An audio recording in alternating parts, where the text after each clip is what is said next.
I was a single parent with my oldest daughter, who's 3 years old at the time. And we were at the public swimming pool. I felt this anxiety about not knowing how to play with my child. You compare your child's interest in the work that they're doing with you versus their interest in playing. Sometimes that's irritating. A regulated child can learn anything. A dysregulated child can't learn anything, because when you're stressed, you're not thinking clearly and you can't remember. We stress ourselves out over the things that matter the least. So a parent has a deadline to get out the door to get the child to swimming practice. If we don't get out of the door, if you don't get there to swim practice right on time, is anyone going to die? No one's going to die. We create so much stress and we don't realize this. This is the paradox of stress. What then do I do to build discipline and responsibility? Discipline and responsibility should be considered.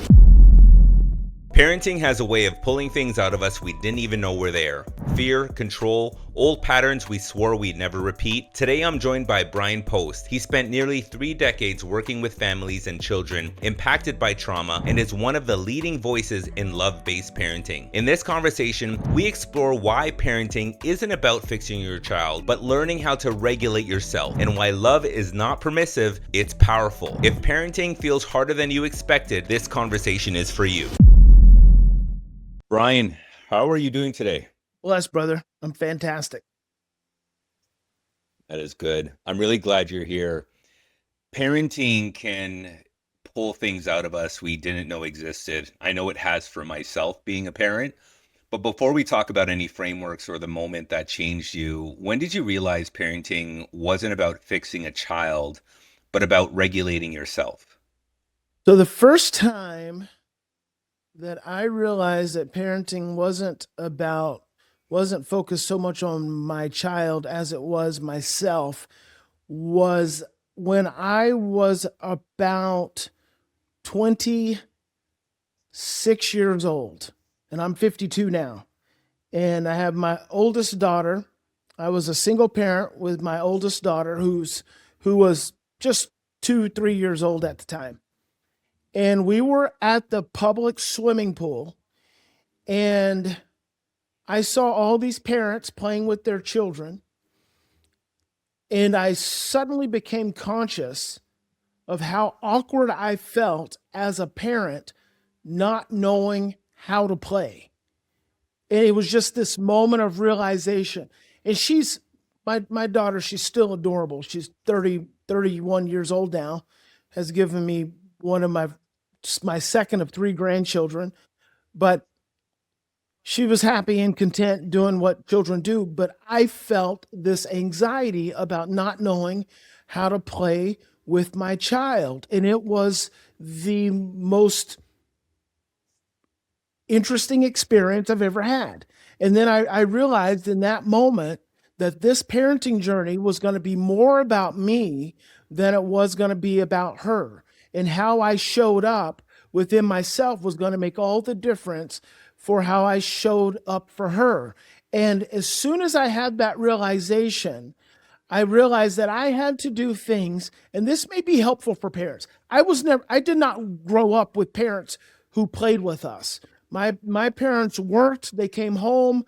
My mom would cook something. My dad, when he would come home from the rock quarry, he'd be tired and he'd go out, maybe do some yard work, but they didn't play with us a great deal. You know, I can probably count on 5 times on my hand, five fingers, the times that occurred. And so parents who didn't have parents who played with them don't know what it means to really play and be present with their own children. And I realized that I was going to have to do things. The way I would modify that is I would have to do things that I enjoyed so that I could relax, and then she could enjoy it with me. And I remember the first time we did it, probably that same trip, we went for a walk out in the woods. And that's all we did. We went for a walk, we picked up leaves, we picked up sticks, and that was kind of the catalyst for me as a very young parent.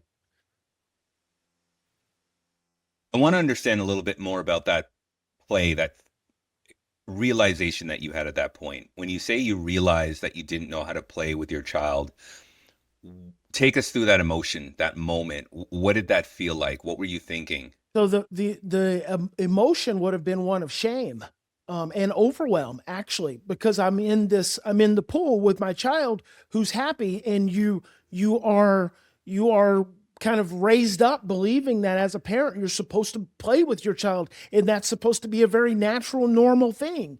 And when I had the realization that I didn't know how to play, I kind of froze and I felt embarrassed. And it was a very shocking experience. I still remember it in this moment. I didn't feel sad. I think I felt too much shame and kind of overwhelmed to drop into any sadness, but I just didn't know what to do. So what does that mean? For me, I'm trying to visualize that. So was it you didn't know that you're in a pool that you could pick her up and I didn't. kind of throw her in the air? Yep, Like, all of that. I didn't know how to relax into playing in the moment, tossing her around, pulling her on my shoulders, having just being enjoying being present. I just didn't have that blueprint that I could pull from. I didn't have those experiences that I could pull from because I just had never been taught that. I've never been shown how to do that. And I just learned really quickly that in order for us to have the best time, I, number one, had to have the best time. When I could do something that I enjoyed, she enjoyed being with me. That's the beauty of children. They are emotionally engaged, they are emotionally available, emotionally attuned. She just enjoyed being with me. I was the one who had to shift into a place to where I could get present and move into joy so that we could be in joy together. how did you do that? You know what? I just had, when I had the awareness that I didn't know how to play, I realized, and this was probably within the course of the same day, I realized that I had to do something that I felt like was fun, like something that I could engage her in, and we could relax. So we ended up doing, like we'd go to the parks, and we would go hiking, and she would help me in work, and we didn't play a lot of Barbies. I had about a 2 minute tolerance for playing Barbies before I was wanting to play WWF with them. I remember that, very vividly. I couldn't play Barbies for very long, but we could always go do stuff. And she would even come with me to work. I remember one of my funniest stories about my oldest daughter. Her name's Michaela. She actually handles all my social media. Um, I was working doing intensive in home. I've always worked with families in their homes, and it's been a true blessing.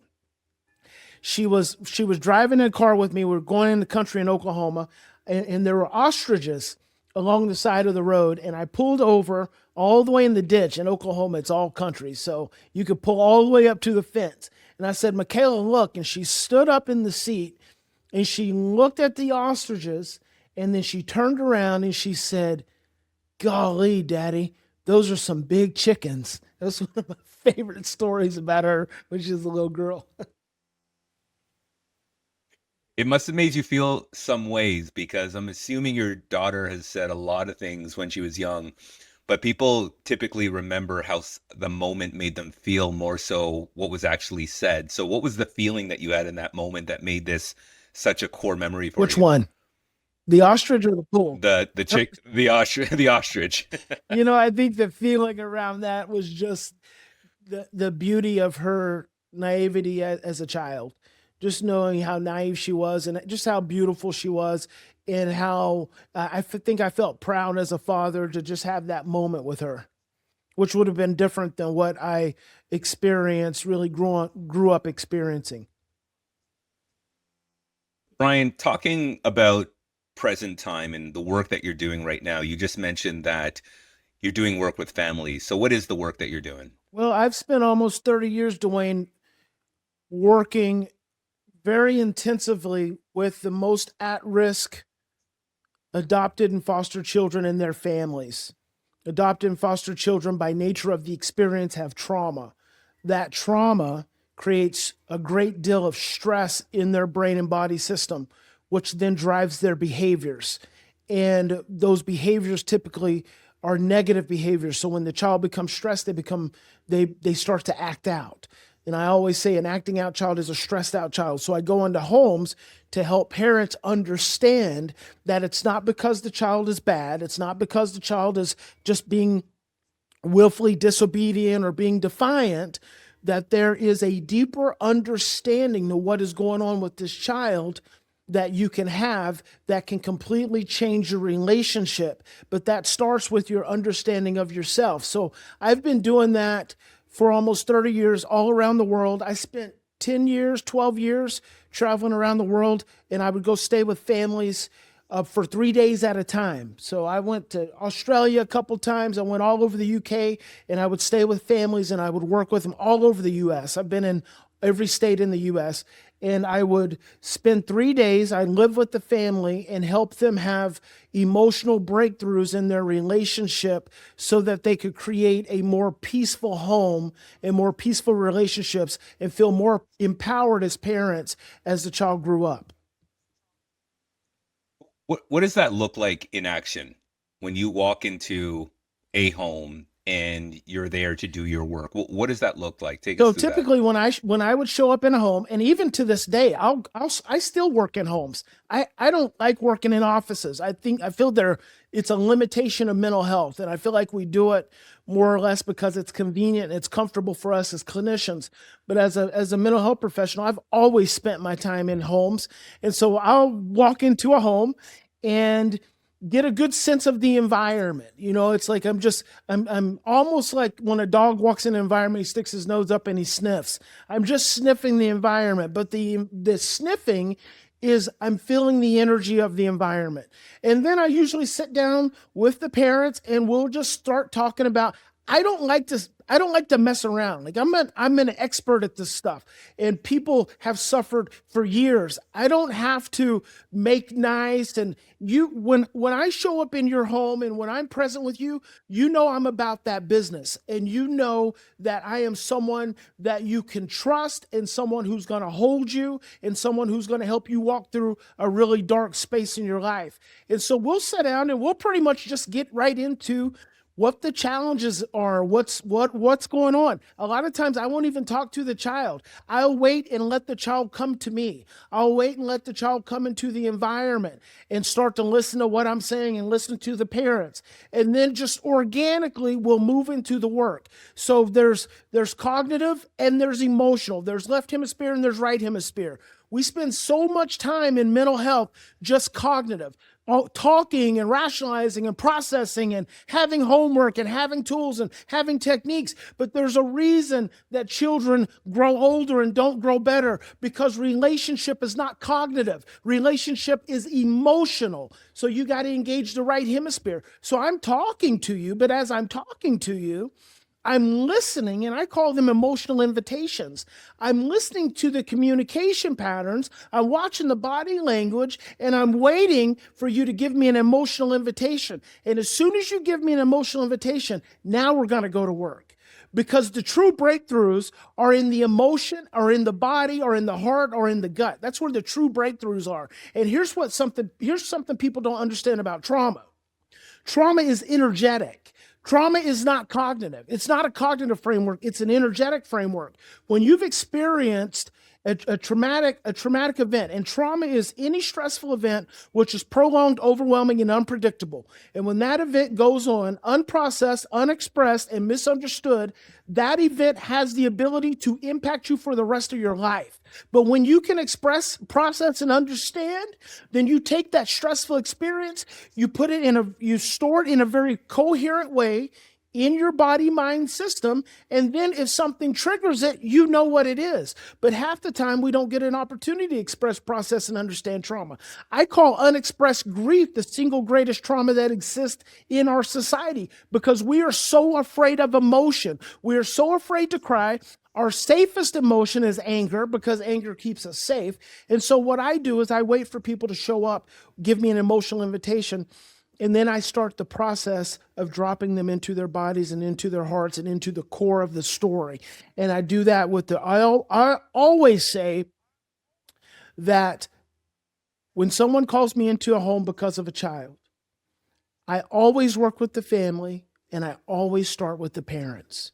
Not because it's the parents' fault and not because I'm blaming the parents, but the parents hold the single greatest power for healing in the home. The heart of the parent becomes the heart of the home. And healing happens in the heart. In order to heal the heart of the child, the parent's heart has to open. So I have to go through a process of helping the parents have a deeper understanding of themselves so they can then achieve a deeper understanding of their child so that I can then bring the two together and they can have a deeper understanding of their relationship. And then from there, it's just repetition. So Bruce Perry said there are two ways to change the brain: repetition and emotional impact. So my work is heavy on emotional impact. My in-person work is heavy on emotional impact because emotional impact can create a new synaptic connection. It can create a new neural pathway when you have enough impact, because that's energy. Emotion is energy in motion. So when you can create enough impact, man, you can create a paradigm shift for someone. But if you can't have that emotional impact, then you have to have repetition. So that's over and over and over and over again. And that's what we do. And that's what I've done I did that for about 15 years, 13 to 15 years, I believe. And then I've always worked in homes ever since. Incredible work. That's really incredible work. And thank you for explaining it so eloquently and thoroughly, because as you're talking, I was thinking about an experience that I have as a parent. And there are a lot of, I think, issues or challenges that parents have when it comes to parenting. So I'm going to use one example. And that example is studying and getting good grades.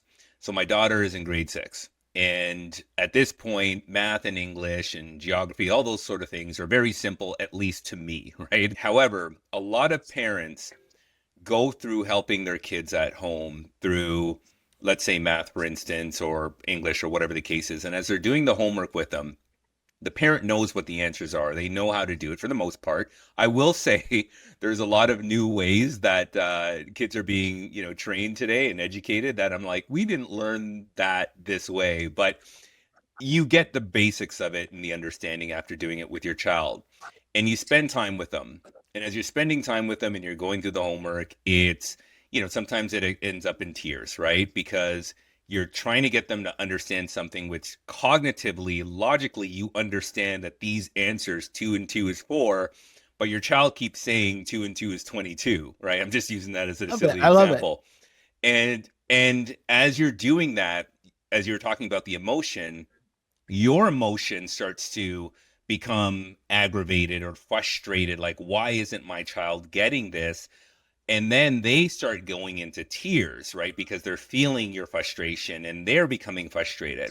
So it just ends up, in this, muddy emotional situation where the kid goes to tears. And there's a lot of jokes and comments, floating online about, doing homework with your kids and it ending up, in an emotional, pool of tears. But as a parent, most parents aren't trained to be educators. So knowing how to take a child through the process patiently, how to engage with them academically is just not something a lot of parents are inclined to do, because we have obviously it's not what we're trained to do. We have other jobs, etc. But regardless, we have other things that we need to do to keep the household going or to keep ourselves going, etc. Maybe we're dealing with our own stresses. So in that situation, how would you confront that circumstance, those scenarios? Like, what are parents to do in those situations? So I love the example. I love the example of math, because I have such a, you said you were good at math. I'm terrible at math. I do not like math. In fact, and let me tell you, I was going to tell you, it showed up just this morning. But when I was a child, probably 5 years old, and my dad was a Vietnam veteran, had severe PTSD, worked in Iraq War for 35 years, tough man, hard man.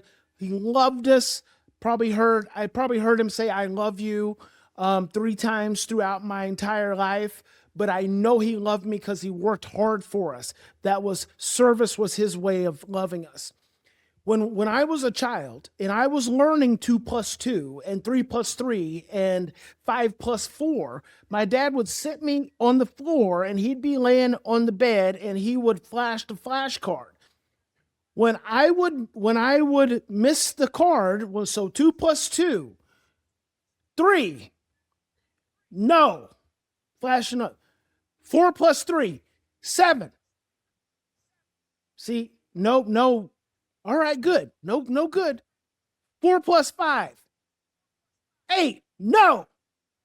3 plus 3, 7. Bam. He'd smack me. And then after he smacks me, he flashes another card. 5 plus 5, 11. Bam. Smack again. I grew up terrified with numbers. And so anytime to this day, when my CPA asks me to complete something, I put it on the back burner for weeks.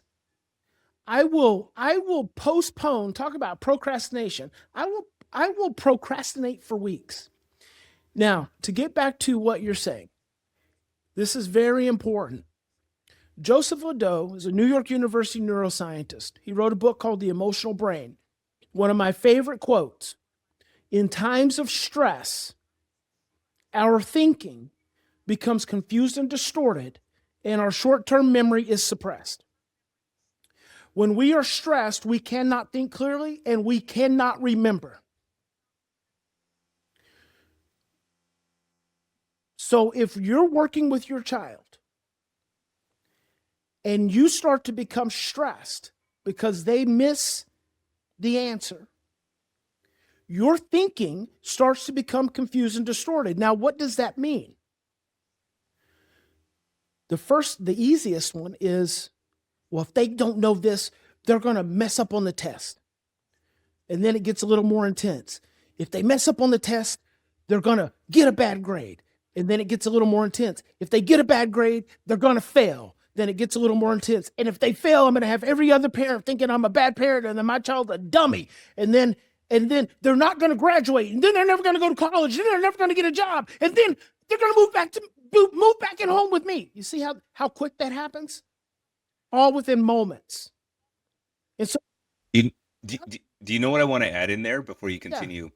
I think I love the future perspective that you have, and I do believe that those thoughts are the thoughts that do show up, that do ripple in those moments. But I also think in the immediate, it's you compare your child's interest in the work that they're doing with you versus their interest in playing or being on screen or doing something else that isn't productive. And I think sometimes that's irritating. It's like you can play on your iPad for 2 hours, but you can't show the same sort of attention and focus and excitement for this work for 30 minutes. Yeah, that's right. And you know why? Because playing on the iPad releases dopamine and doing math and homework with you releases cortisol. One feels terrible and one feels great. So I don't want to do the math and the homework with you because you're stressed out and you're stressing me out and I'm not learning and this is not fun. So why would I want it? You know, we say this about a child, the child saying, why would I want to do this with you? The reality is you don't really want to do it yourself because as a parent, you're not having fun either. And let me tell you the paradigm shift I had between the way I was raised with school versus the way I raised my child. I remember in the first grade, the teacher came and said, hey, we're thinking about holding Michaela back in school because, you know, she's really struggling with some learning things. And my response was, how does she do with the other little boys and girls? Oh, she does great. She's doing well.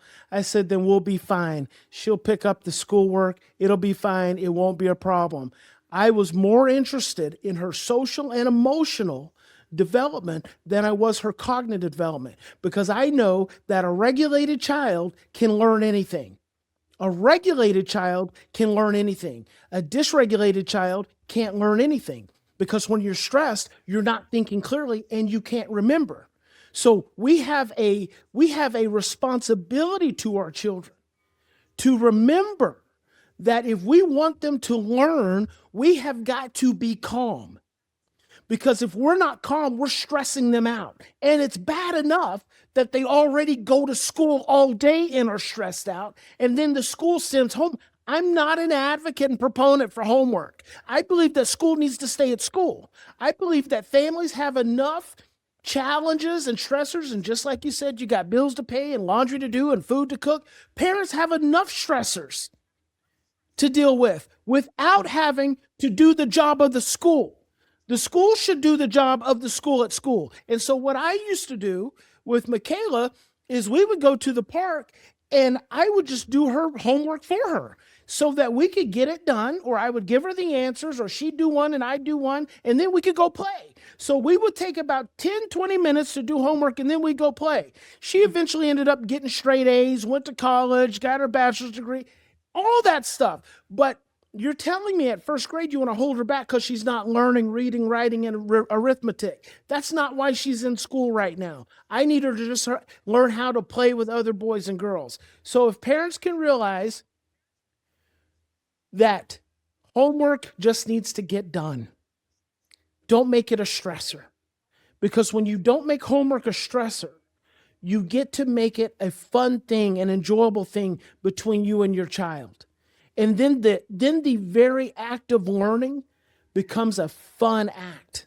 So then when they go to school, they have a resonant memory that learning is actually a positive thing. That if I can't get it done at school, I can get it done at home with dad. And man, that's going to be fun too, because I love hanging out and laughing and learning with dad. But see, we just learned that. I want to address some things that you said there, because I think there's a little bit of provocation in the way you described homework and your involvement with it. So I think there's two sides to it. I think one, I think when you said schools should be responsible for completing all that work and making sure homework stays in the school, I think a lot of people would agree with you, right? I think that other part where you say you're doing the work for them, I think that's where some people are probably like, what does he mean by that? So that being said, there was something you said there which I thought was key, and I agree with, right? It's like they need to be regulated in a way where doing this work at home is enjoyable. They look forward to doing it with their parents. However, the parent has to be regulated as well. And you just outlined that there's a lot of responsibilities that the parent has to do that are going to be competing and potentially, I think, erode that opportunity for a parent to be, essentially regulated at that moment. So how do you bridge that? How do you bridge that gap? Well, so there's a couple ways, and it goes back to, in times of stress, our thinking becomes confused and distorted, and our short-term memory is suppressed. When we're stressed, we constrict into survival. So as a parent, when you've got homework to do with your child, but you've also got laundry and you've also got food to cook, and you become stressed because you have all these responsibilities, now you're not thinking clearly. You're not thinking clearly, and you're not remembering. You're not remembering that laundry always gets done. You're not remembering that food always gets cooked and that no one starves and no one's going to die. So slow yourself down and then decide, okay, when you can calm down, you can calm your thinking. See, we've been so conditioned to lose all of our power outside of us, to externalize our power by being stressed out by all the things that actually don't matter. The majority of things that we get stressed out over, Dwayne, don't actually matter at all. And so the things that we get stressed out over that don't matter cause us to be impaired when it comes to the things that do matter, like our relationships and like the peace of our home. And so a parent who can be calm says, okay, let me get this laundry started. Let me get this food going. And you come over here to the table and let's get started on this work. Now, you go over there and stir this and let me read this, and I'm going to call out a question to you. Now, hang on a minute. Let's go take a break. Hey, you go outside for a minute, take a break. Let me go change this laundry over. See, when we can slow our thinking down and we're not so overwhelmed and we're not in survival, a whole world of possibilities open to us. It all starts with our parental regulation. It all starts with our parental regulation. And then it gets conveyed to our child. How do you take in consideration deadlines? So you'll have parents that are going through these challenges with their kids' homework because they got to drive them to swimming practice, or they have a game they got to I get love to, or maybe dad wants to watch the I football love game, it. like, because I, those are the things that really condense yeah, time. guess what I just said? I said that we stress ourselves out over the things that matter the least. And when it comes to the people who matter the most, it enables us to not be as present as we need to be. So a deadline is a perfect example. Now, I'm going to take this in a couple different ways, because when we think deadlines, we think all of this social pressure. So a parent has a deadline to get out the door to get the child to swimming practice. We use the deadline as the justification to be freaked out, bags of stress, and then to stress everyone else out. That's what we do. So the deadline is just another stressor. Does the deadline actually matter? Is anyone going to die? Is anyone going to die? If we don't get out of the door, if you don't get there to swim practice right on time, is anyone going to die? No one's going to die. So, but what happens is we create so much stress, and we don't realize this. This is the paradox of stress. We create so much stress. Deepak Chopra says you cannot prevent the future from happening, but you can influence the future from the present. We sow so much stress in the present about getting to sports or getting to wherever, doing whatever, that we create so much stress that when we get there, number one, we're already frazzled. Number two, and this is probably the most important, we've sowed so much stress, so many seeds of stress and tension around the getting there, that we're actually sowing that same dynamic into the future. So the next day when it comes, because Bruce Perry says the brain always returns to the way the event was handled the last time. So the next day, when it comes time to meet the deadline, our brain returns right back to being frazzled out, balls of stress.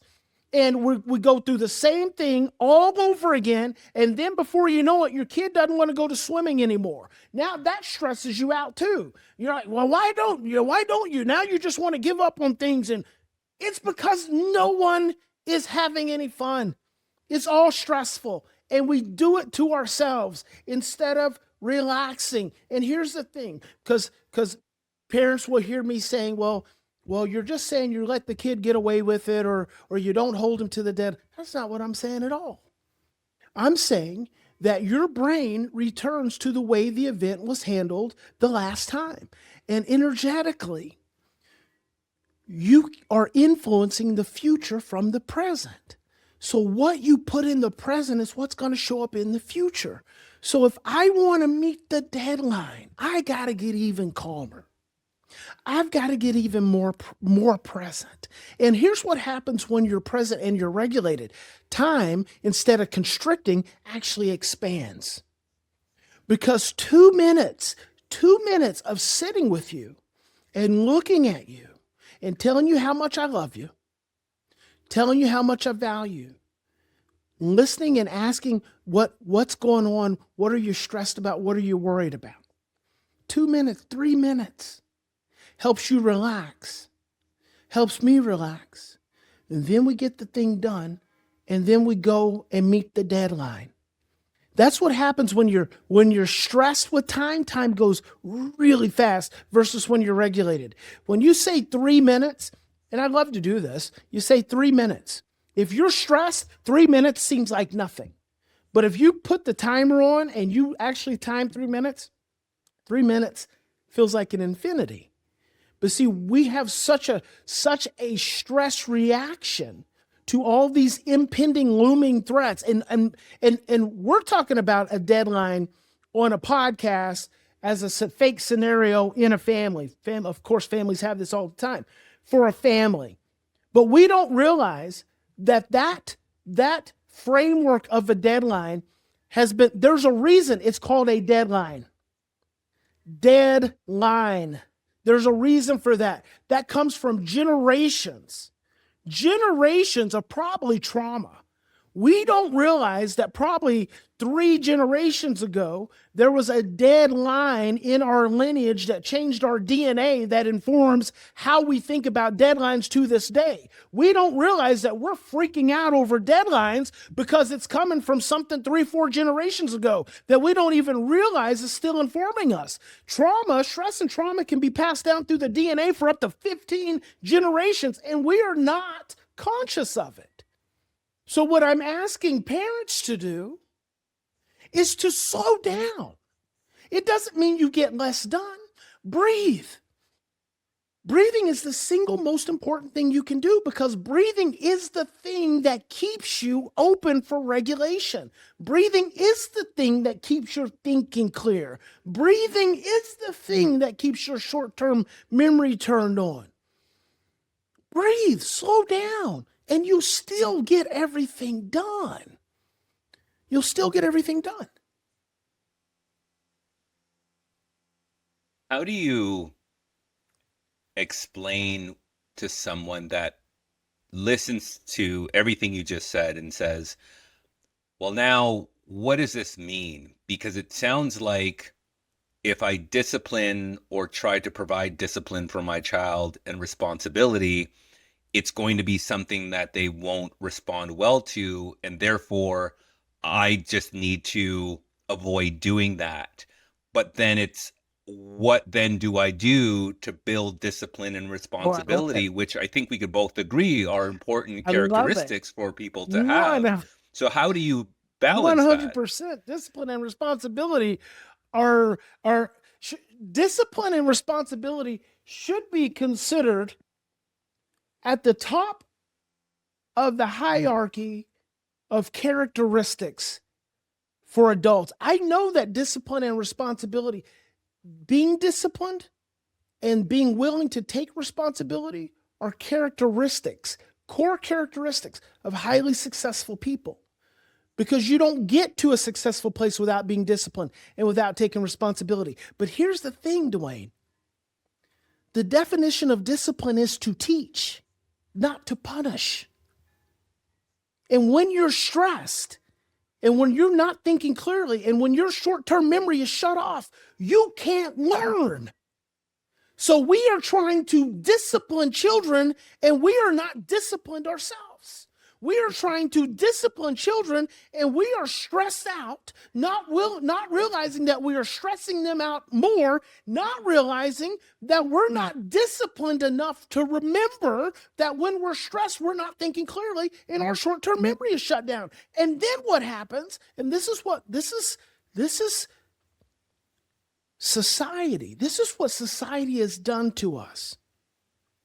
Society has inverted the core principles of who we are and our lives and our living, and they've made it up, they've turned it upside down. See, we see discipline as punishment. We see reactivity as responsibility. See, we call responsibility. Well, then how are you going to show your child how to be responsible? How are you going to teach your child responsibility? You're not teaching your child responsibility now. You're teaching your child reactivity, because you've learned that discipline is punishment. So when you're punishing a child, you're reacting to the child. Children learn 90% of the time through modeling, through observing and watching. So we've been conditioned to believe that discipline is punishment, and that teaching responsibility is actually being reactive. So we're not showing discipline. We're not teaching responsibility because we're punishing and we're being reactive. So if you really want to show your children discipline, you have to model a disciplined life. If you really want to show your children how to be responsible, you have to be willing to take responsibility. And that means by me taking responsibility, I might say, we're not going to swimming practice today because I can tell that you're really stressed and having a hard time. And that makes me really sad, and I'm not going to compound more stress. So we're just going to hang out and spend more time here at home today because I got to get you regulated. I got to find out what's going on with you. See, this is another concept I teach because I work with traumatized children and families. So, I mean, children who've gone through the worst. I was thinking about this the other day. It's like sometimes I get so passionate and like, well, just people who are just kind of going along in life don't realize. I mean, I work with pain. I work with pain. I mean, my whole career has been around helping people thrive through the deepest levels of pain. And one of the core principles I teach parents is that the feeling is the path to the healing, in that the behavior is a manifestation of the trauma. So when a child is having feelings, you actually have the greatest opportunity to create healing. But in our society, we have been conditioned to believe that if a child is having feelings, they're disrespecting you. So then you've been conditioned to believe that you can't let them disrespect you because then you're not teaching them. So then what you do is become stressed and do something punitive back. Well, you just shut down the feeling pathway. We've been conditioned to believe when a child is having a behavior, we've got to control it, suppress it, and change it. You don't have to control and suppress and change a behavior because a behavior is a manifestation of the pain. It's a manifestation of the stress and the trauma. So if you control, suppress, and change it, you're controlling, suppressing, and changing the behavior, the trauma, the stress, the pain. You've got to understand the behavior, understand the communication of the behavior. Understand what the child's trying to tell you through the behavior, and then help them learn to communicate through their words and through their feelings instead of through their behaviors.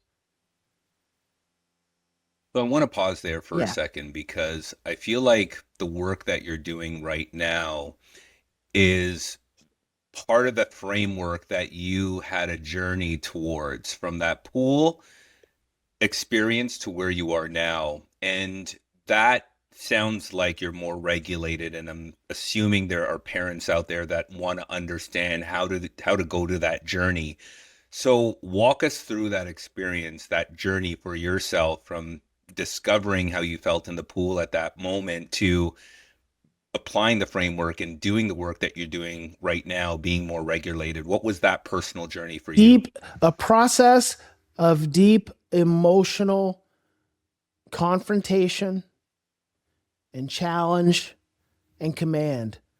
So I had to be willing to go into the deepest, most painful, saddest, angriest, depressed places within myself. I had to be willing to take a deep emotional journey within myself because I learned, and Carl Jung said this. Carl Jung said that the journey of healing is the process of taking something unconscious and making it more conscious. And that's it. It's very simple. But in that simplicity is an overwhelming amount of fear, an overwhelming amount of shame, an overwhelming amount of anger, an overwhelming amount of grief and sadness. I have grieved for my slave ancestors. I have grieved for my ancestors that were on the boat and that were shackled. I have grieved for them all the way forward. For my mom and my dad, I was adopted for my biological mom, for my biological dad, I have grieved my whole lineage. And that is a willingness to go into my heart and in my gut and explore the deepest amount of sadness that I possibly can. But it all starts with a willingness to stop, take 3 to 10 deep breaths, ask yourself, how am I feeling? And when have I felt this way before? That's the I call it the Unshakable Man Blueprint. I've got a new program I'm starting for men called Courage IQ, and it's taking them through this framework, the Unshakable Man Blueprint. And it starts with when you're upset. See, we we have been conditioned to believe that when we are upset about something, it's someone else's fault, or they did it, or they shouldn't have said that and made me upset, and you shouldn't make me feel that way. So we've been conditioned to have all this reactivity. And even though we call it responsibility, because it's just like we've been raised experiencing fear disguised as love. We've been led to believe that our being responsible isn't being responsible at all. It's actually being reactive. And so it's just been inverted. And so ultimate responsibility is the willingness to take responsibility for whatever shows up in your life. Whatever shows up in your life. If someone is doing something to you and making you feel a certain way, it's because you have had that experience before, because that is how we communicate. We communicate through stored emotional experiences. So when someone makes you upset, it's not because of what that person's doing. It's because of the old story that lays in your brainstem that you've never been able to process, express, and understand. And so when you're willing to really take responsibility, you show up for all the upset that shows up in your life. As parents, we get so upset with our children because our children take us back to ourselves as children. We get so freaked out with our children because our children's behaviors and our children's vibration and frequency takes us back to painful experiences and frequencies in our own brainstem that then get stirred up. So we have got to be willing, and it's so easier said than done. When you are upset, you have got to be willing to stop. Take 3 to 10 deep breaths. And I mean, you could be being accosted by the worst person that exists. You got to stop, and you got to take 3 to 10 deep breaths. And you got to ask yourself, how am I feeling right now? How am I feeling right now? Ugh. As soon as you get, it's hard. It's going to be hard initially. That's why you got to take those 3 to 10 deep breaths. Because if you don't stop and take those 3 to 10 deep breaths, your brain's going to stay in survival. Your cellular system's you want to protect yourself. We don't have to protect ourselves. You don't have to protect yourself from your child. Your child can't hurt you. It's okay. Take the 3 to 10 deep breaths. Ask yourself how you feel in that moment. Get in touch with that. I feel angry. I feel angry. I feel helpless. I feel sad. I feel anxious. And then breathe into that. I feel angry. I feel angry. Breathe into that. Oh, I feel angry. Now ask yourself, when have I felt that way before? When have I felt this way before? I felt this way before when I was in college, or I felt this way before with my sister. I felt this way before with my dad. Oh, I felt this way with my dad. Now, either go into that and grieve that, have all those feelings, release that energy, or create some space between that feeling and what's going on in the present with your child. Because what's going on with your child has nothing to do with what went on with dad and grandma and grandpa.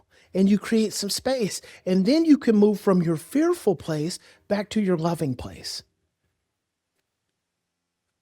In all your experience working with parents and helping them uncover that unconscious and making it conscious as it helps them move towards that road of regulation, self-regulation, what would be the most common thing that the families or the parents you've worked with have had to uproot the unconsciousness to conscious? Like, what is that experience that has been generally the more dominating theme? You know what?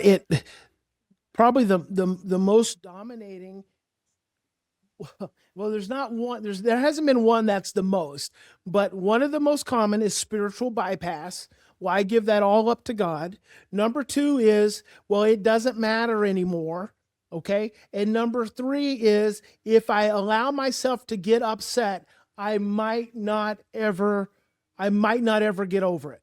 I might get so upset that I could go crazy. People are truly afraid of having their feelings. When they're not afraid of having their feelings, they've given it all up to God, and otherwise they want to discount it and say it really doesn't matter anymore, even though it continues to show up to this day.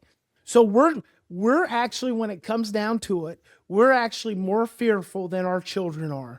We are more fearful about dealing with painful emotions and feelings than our children are. Children are emotional. They're emotional just by their developmental process. We've spent so much time growing older and trying to get out of those emotions and compartmentalizing, get over here in the left hemisphere, that it's really hard for us to go back and here's the thing.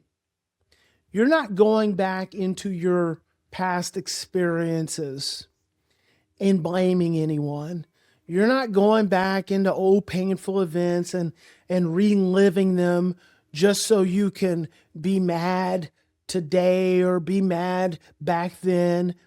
You're going back in those past experiences so you can have a repetition of going into an emotion, grabbing and holding that emotion and that experience, and honoring that experience, honoring the emotion, the feeling of that experience. And when you do that, you are releasing that energy from your cellular system. When you release that energy from your cellular system, it goes from being fragmented to being coherent. It goes from being unconscious to conscious. But there's so much blame, and there's so much fear, and there's so much shame that keeps us from engaging that self process that makes it really hard. So what thread would I need to pull, Bryan, to go from that recognition that you're talking about, that self-exploration, to being the patient, self-regulated parent at the table, helping my child doing homework? What thread would I have to Here's pull? the thread you pull. The thread you pull is the thread of non-judgment. It's the thread that says, I'm going to really work to be a more present, a more loving, a more patient, a more regulated parent. I'm going to pull that thread. And in order to be a more loving, more present, more regulated parent, I'm going to have to get challenged. So I'm going to have challenges that show up, because it's like you pull that thread and the whole bucket dumps on you. And so then you look forward to the times to when you get really stressed out with your child. You look forward to the times when your child's really struggling, because that's the thread you're pulling, to have the repetition to say, I can choose to be loving or I can choose to be fearful. And either way is okay. But if I choose to be fearful, if I choose to be stressed, after it's said and done, and after I've handled it however I handled it, I'm going to go back and I'm going to challenge myself to ask how I could have done different. And then I'm going to go apologize to my child for handling it the way I did. That's big. I'm going to go apologize to my child for handling it the way I did, and I'm going to do better the next time. And if you'll keep doing that in a very short period of time, the thing is, Dwayne, love exists. Love exists. It's the most powerful healing force in the universe. It's always available to us. Love is always present. It's always present. There's never a moment when love is not present. It's just our fear that keeps us out of the love. That's all it is. The fear keeps us out of love. And so we are so conditioned for fear that we don't realize that love is just right there. It's just right there. But we got to be willing to go through that process. We got to be willing to walk through that fear. We got to be willing to walk through that pain to get out of that conditioning, that conditioned belief, that conditioned mindset, that fear is what exists, and realize that love is right there. We have generations. We have been conditioned by generations of pain. If you go back 3 generations in your lineage, if I go back 3 generations, I'm in slavery. My great-grandfather had whip marks on his back. He was the patriarch of my whole lineage. We are byproducts of our trauma. And that fear has conditioned us. And so we take all these stories and all these teachings from the past and we try to justify them and we try to rationalize them and we try to make ourselves right and our children wrong because they're stressing us out. We don't want them to stress us out. We want them to make our lives easier, but they are teaching us. They're giving us an opportunity to learn. They're giving us an opportunity to grow. And if we can just stop resisting it, if we can just breathe into it, the whole world can change. Where's your emotion coming from, Bryan? Oh man, my emotion, it comes from my heart. It just comes from love. It comes from love and having a lens of love and seeing so much pain. That's where it comes from.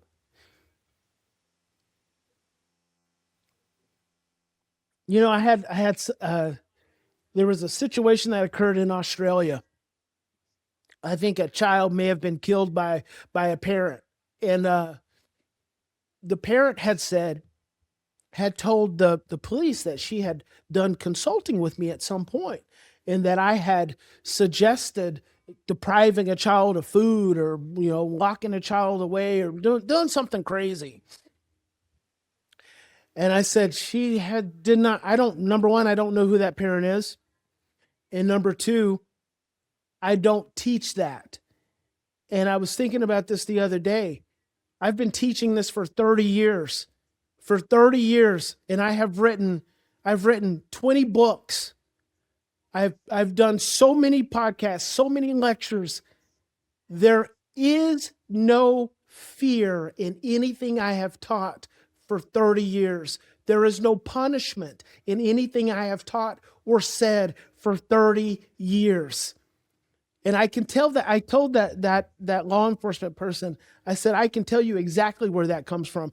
I can even give you the book where it comes from. I know the work.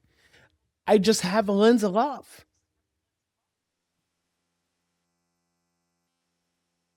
And what do you say to parents that may be thinking love-based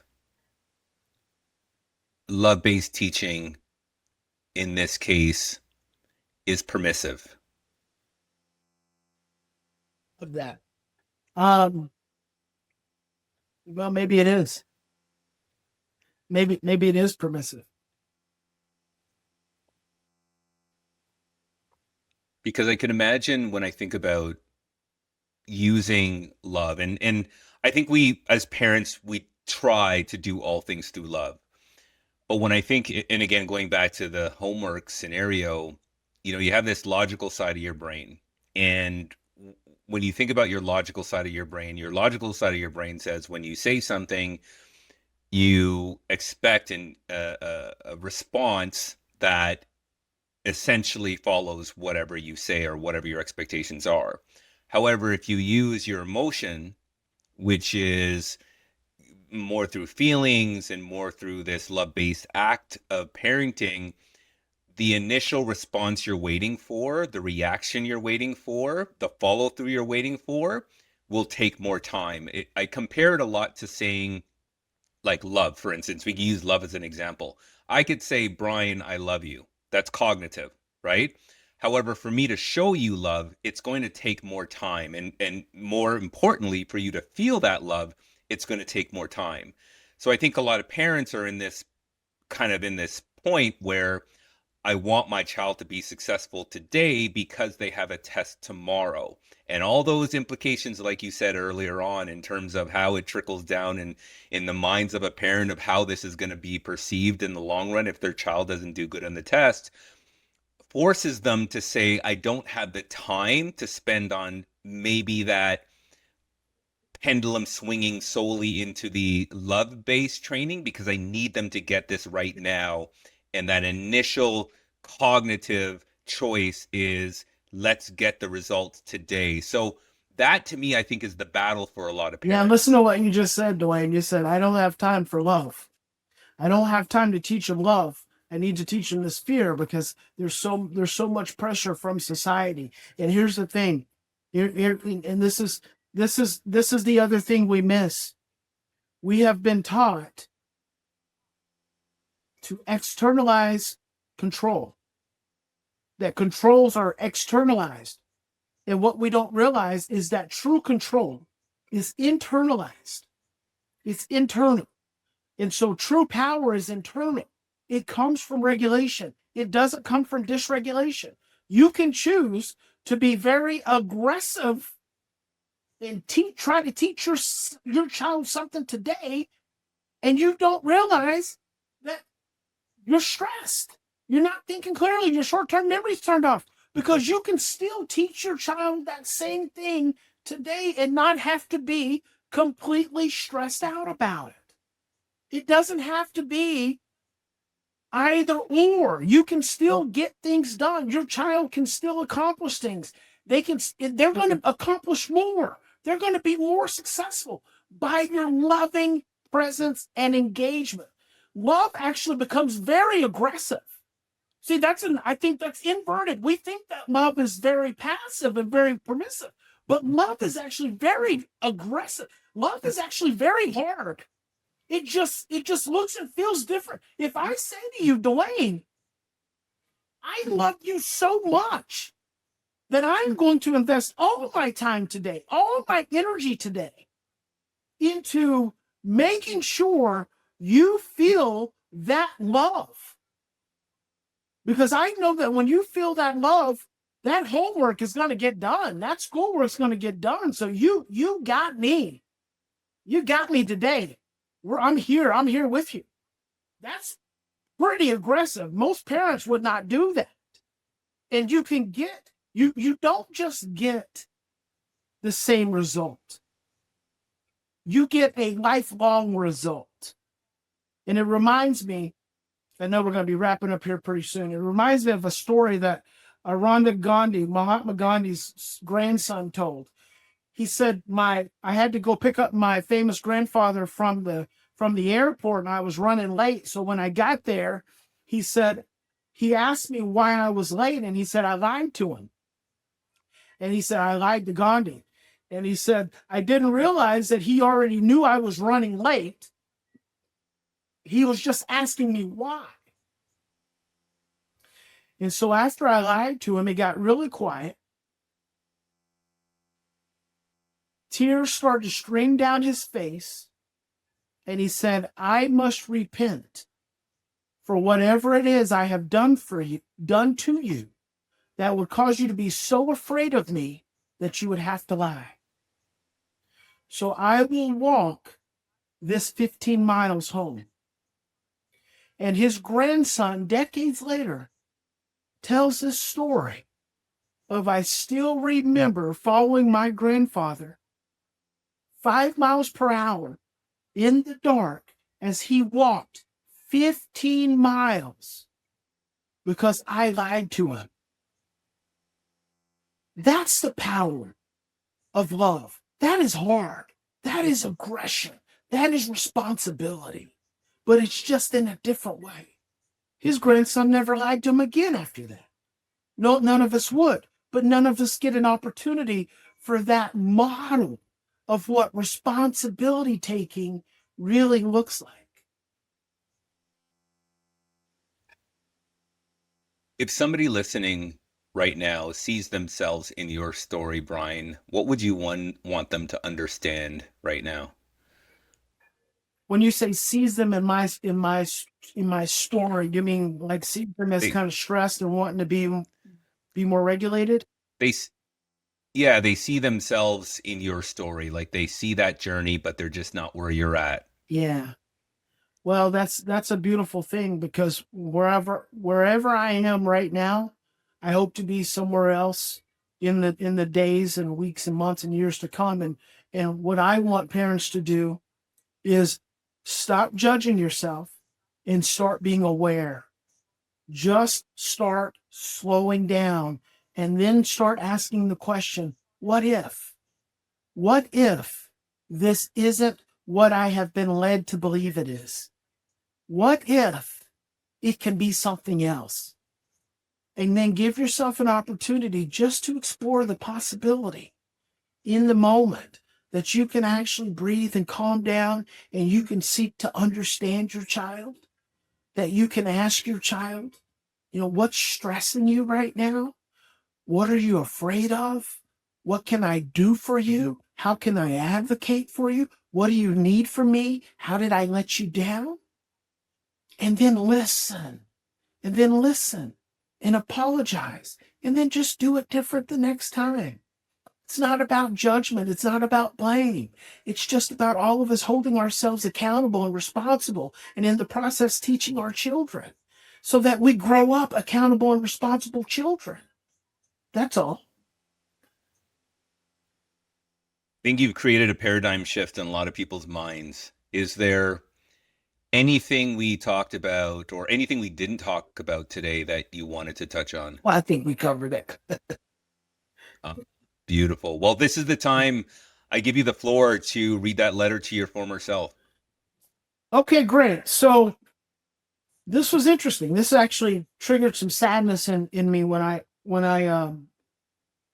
was writing this, and it says, "Dear younger me, you don't know it yet, but everything that feels like it's breaking you right now is actually building you. The yelling, the smacks, the loneliness, even the chaos in your home, it's not your fault, and it's not who you are. You'll spend years trying to outrun that pain, covering it with good grades, laughter, rebellion, charm, but eventually it'll catch you, not to destroy you, but to redirect you. You were born to feel deeply. That's not a curse, it's your gift.